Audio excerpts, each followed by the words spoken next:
Good morning.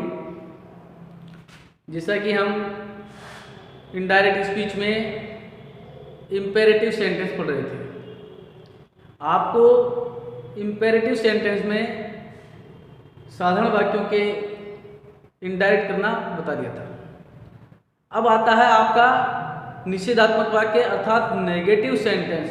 Negative sentence को हम किस प्रकार से इनडायरेक्ट में बदलेंगे, ये आपको इस वीडियो के माध्यम से अच्छी तरह समझ में आ जाएगा।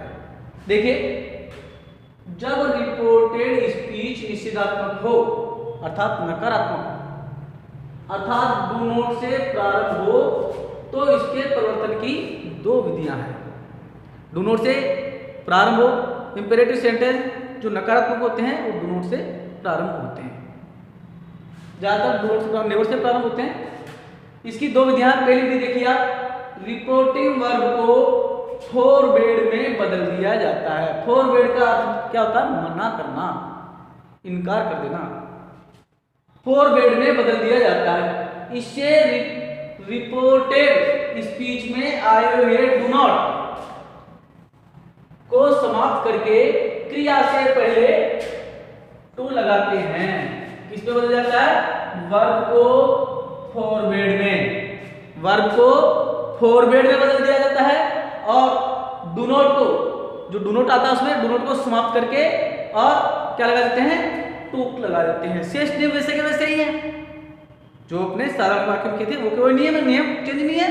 केवल इसी बात में ध्यान रखें कि जो वर्ब होती है उसको फॉरवर्ड में बदलेंगे। पहला ये पहली विधि है, दूसरी विधि इस बात में आएगी, फॉरवर्ड बदल देता है। और जो रिपोर्टेड स्पीच में डू नॉट से प्रारंभ होगा वाक्य रिपोर्टेड स्पीच का, उसमें डू नॉट को हटा करके या समाप्त करके और क्रिया से पहले क्या लगा देंगे? टू का प्रयोग लगाते हैं। जैसे एग्जांपल देखिए, the teacher said to the boy do not abuse anyone. देखिए, दी टीचर सेड, अपने या सेड को किस बदला? फॉरवर्ड में बदल दिया।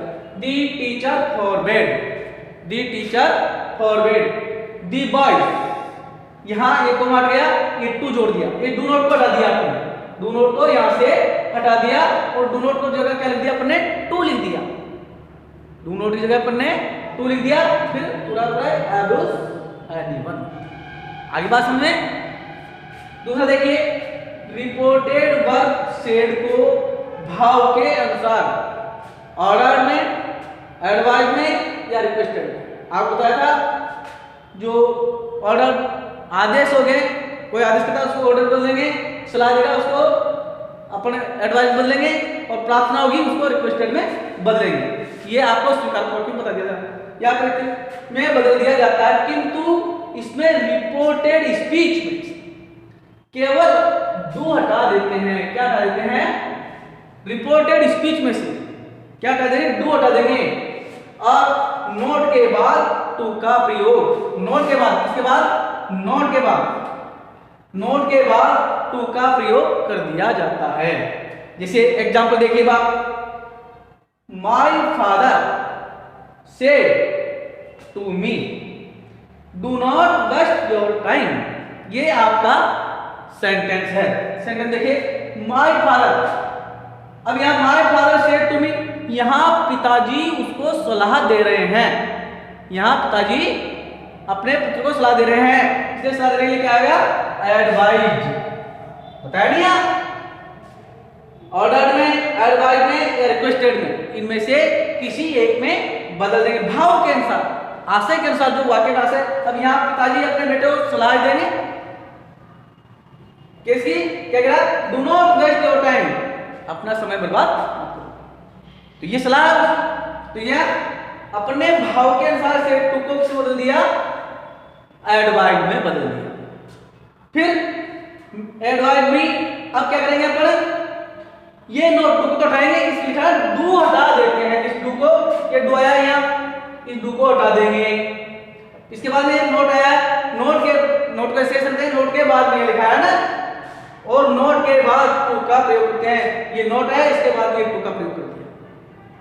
नोट के बाद में टू का प्रयोग कर दिया, टू वेस्ट माय टाइम। ये प्रोनाउन है, प्रोनाउन को अपने इस ऑब्जेक्ट के अनुसार बदल दिया। ये सेकंड फॉर्म है तो मी की सेकंड फॉर्म माय आ गई। ये प्रोनाउन आपका, ये प्रोनाउन को अपने बदल दिया मी के अनुसार। ये योर है, योर प्रोनाउन को अपने ऑब्जेक्ट के अनुसार बदल दिया। ये आपके निषेधात्मक वाक्य हो गए। ध्यान रखें, समझ में नहीं आया हो तो दोबारा पूछ लें और बता दें मेरे को कमेंट करके, मैं आपको दोबारा और बताने के लिए तैयार हूं। इस वाक्य को आप उनको ध्यानपूर्वक देख लें, पढ़ लें और समझ लें। धन्यवाद।